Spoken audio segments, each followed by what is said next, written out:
I've been getting a lot of questions. Questions in regard to Sanji. You know what's funny? Last chapter, I'm not sure if you guys read the scans or the official, doesn't matter. But people that read the scans and also read the official, they were upset because the scans, based on Sanji's specific dialogue, was just better. And people were killing the official.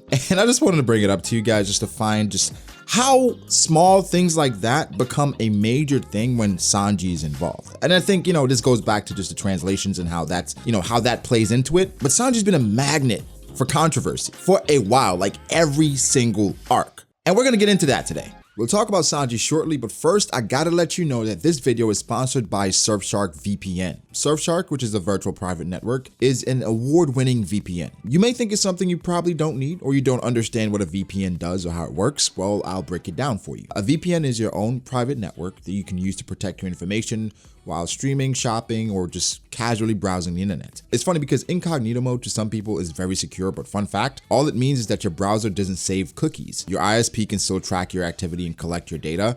It also does not stop websites from seeing your location. Yeah, crazy, right? With Surfshark VPN, it blocks ads, trackers, malware, and even phishing attempts from users trying to steal your information. Remember, your information is very valuable.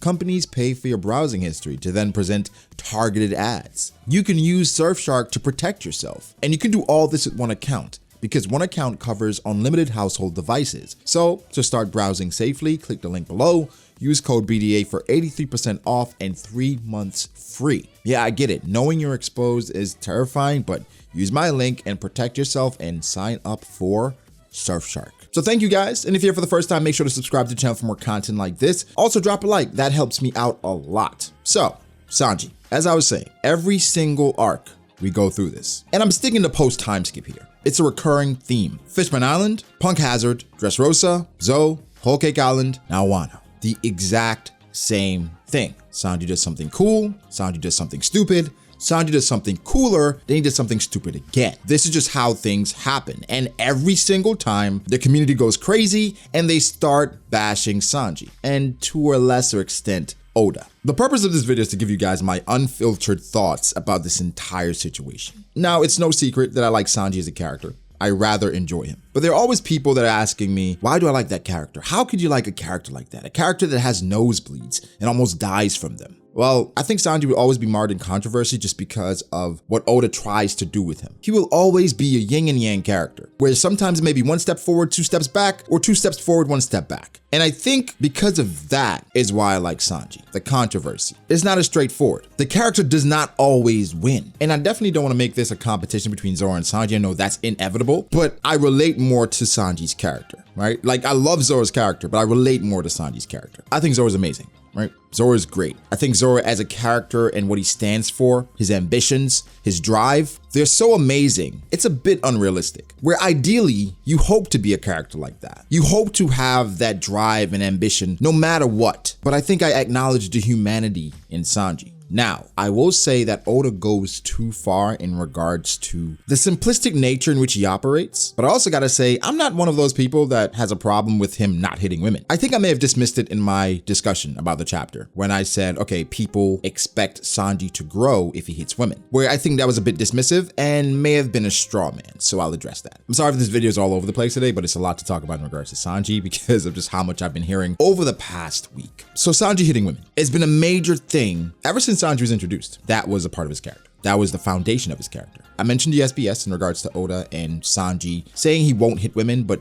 the fact is he can't hit women. Like, it's literally ingrained in him that he cannot raise a leg against a woman. Now, people bring up Big Mom, like I mentioned before, but Oda came out and said that he blocked Big Mom. He didn't kick Big Mom. He just blocked her, right? Sanji will never initiate an attack against a woman. But that's not what people had an issue with in One Piece chapter 1004. What people had an issue with is Sanji not protecting himself. Yes, he defeated all the men that were around, but people were upset that Sanji had the capabilities and the means to block Black Maria and whomever else was there and evade Black Maria. But Sanji chose not to do that. So for instances like this, I want you guys to look at the scenario and understand how to base your criticism, who you should point your criticism to. Before we get into that, this happens every arc. Sanji would do something great, and he does something foolish, then something great again. In Fishman Island, I will not defend this, but the nosebleed thing was absolutely horrendous. I thought that was probably the worst thing Oda could have done there in regards to Sanji as a character, in which you made his gag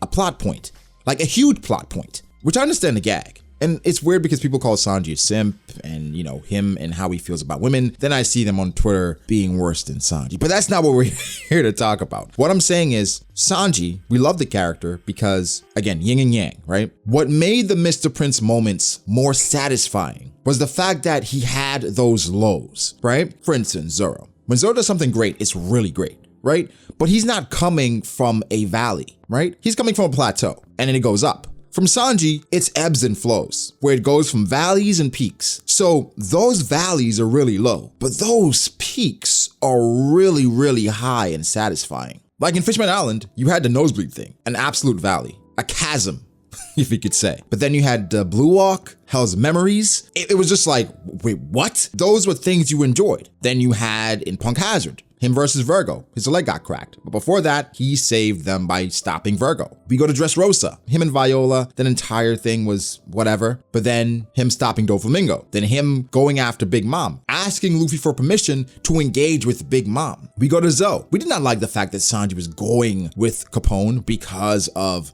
Zeph. We want him to overcome that. Hey, Zeph could just be collateral damage, but that's the man who raised him. He got a lot of his ideals, almost all of them, from Zeph. His ideals were based on that man. But I think for me, I would like for him to grow from that and understand that, hey, people like that were in our lives, we're a pirate, we're notorious, that could be collateral damage. Didn't like that too much, but Sanji, using his wit, managed to get everyone out of Capone and go by himself. In a way, sacrificing himself for the crew. Again, highs and lows. We go to Whole Cake Island, a very controversial arc based on some of the reception initially. I think a lot more people have come around to Whole Cake Island recently, but during Whole Cake Island especially, people absolutely despised how Sanji felt about pudding, his reaction to it. They mentioned so many times Sanji crying in the rain, his cigarette not lighting. It was just small things like that that people absolutely killed. And then we can't forget Sanji kicking Luffy. But Sanji had his moments in that arc as well, coming to save Luffy, getting him away from his family. We learned a lot more about Sanji and Whole Cake Island. And then there was the raid suit. After Sanji accepted the raid suit, that was when Luffy was declared the 5th Yonko, that chapter. People hated that, based on how he felt about his family, which is weird to me. Because, and before we got more context, like Sanji versus Page 1, I said everything we needed to know happened in Whole Cake Island, where Sanji using this raid suit against Page 1 was foreshadowed based on everything that happened in Whole Cake Island. There's no way Sanji will ever kick a woman,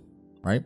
That goes against the fiber of his being. Him and his family, that's more negotiable because, again, the entire Vinsmoke plotline was meant to portray Sanji as this idealistic character. This person who has a plan, but he also has a problem, but then he has his crew. At the end of the day, Oda was trying to portray that Sanji should believe in the crew no matter what, but Sanji's never been that. Sanji's always been a lone ranger, where yes, I'll believe in the crew, but I'll also have my own plan on the side. But things backfired in regards to Whole Cake Island. Okay, let's clean it up. I think those moments were absolutely necessary. We're seeing what Sanji went through, seeing how he was raised, seeing why he threw away the Vinsmoke name. But one of the reasons why I always thought Sanji would use the raid suit was because of what Germa was, where everything wasn't all bad in regards to Germa. In all that darkness, Oda showed us that there was a light in his sister, Reiju. I think more than anything, it showed Sanji that his crew was important. They basically risked everything to come to save him, whereas something that Sanji should have known. But I think as a character, the agency that Sanji shows may be the best in the Straw Hats. And I talk about character agency all the time, where it's a character's ability to make decisions that affect the story. The character has motivations of their own, and they're more active than reactive. Like Luffy's impacting the story on a major scale, but he doesn't mean to do that, which we'll talk about another time. But the thing is with character agency, some people hate it, but that's a way for us to get to know these characters more, by these characters making decisions to affect the story. Sanji's decisions, every single time, they have a major impact on the story. So now we know him better, and we're forming a relationship with this character. So in that realm, it's easier to sympathize with his character or hate him. And for me, that's why I think he's a great character, because of poor decisions and great decisions. Because for me, I do the same thing. I make great decisions sometimes, and sometimes I make poor decisions. I digress. Just wanted to give you guys some background on that and why I think Sanji's so great. But that leads us to what's going on right now. I remember after Page 1, or people saw Page 1 was okay and he wasn't dead, or out of it, people started saying Sanji was trash again, saying, oh wow, Raid Suit Sanji could knock out page 1 a Toby Roppo member. Then we had Sanji saving Momonosuke, but then he got knocked out of the Raid Suit by King. Oh, Sanji's trash. And that's after saving Momonosuke. Where Sanji's major moment is coming. I get it. You would like a character with consistent W's, consistent progression, just a way to consistently be great. That's not who Sanji is. Sanji's a womanizer, portrayed a lot more so by Oda, especially after the 2 years with the Okamas. He's very prideful, so he will never hit a woman. But one thing about him, he's understanding. And he's also reliable. Where the conversation always goes to, hit a woman or your crew dies. Where One Piece has always built up the importance of friendship, your crew. But on the other hand, something that One Piece has always stood on is the fact that Sanji, no matter what, will not hit women. Something people criticize from time to time is Sanji's pride in how it goes with the narrative, where there are things that Oda does that you can point out in regards to how he handles women, where it completely contradicts everything Sanji stands for. Where some people do make valid points, but that's not what I'm here to talk about today. I'm just here to give my thoughts on Sanji, okay? And I think we need to relax. I think if you're upset at what happened with Black Maria, you may be upset based on what's happening with Zoro, as opposed to what's happening with Sanji, because they've kind of created a rivalry, story has, and the community has. So based on what Zoro's doing, basically clashing with Yonko, scaring Yonko, and then Sanji is caught by a Flying Six member. And for you, if your portrayal has them on the same level or close to each other, it's not looking great. If you like Sanji, this should not have changed anything. This is on brand, as expected, for Vince Smoke Sanji. Right now, he's in a valley. The peak is coming. This is just how his character operates. And that's why I enjoy both so much. Both, I think, in regards to favorite characters, just right there, neck and neck for me, because of the satisfaction both characters bring. Right, again, Zoro is consistent throughout, and then he has his highs, where Sanji has his lows and lows, but he has some peaks, man, that once he comes through, it is just so magical, because you know he's gonna come through, but sometimes you question it because of just how low and how down he is.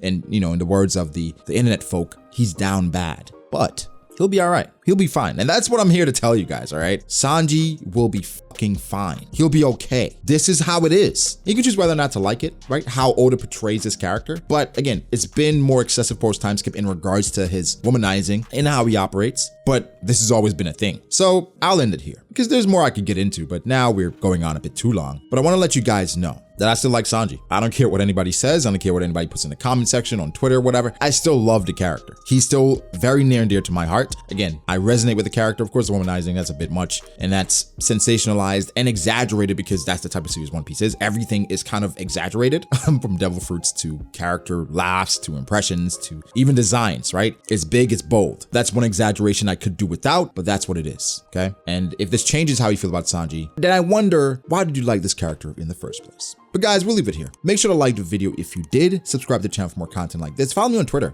at BragoDAce. Follow me on Instagram at BragoD.Ace. Thank you to my patrons. I appreciate all you guys so much. Guys, like, subscribe. I'll catch you in the next one. Peace.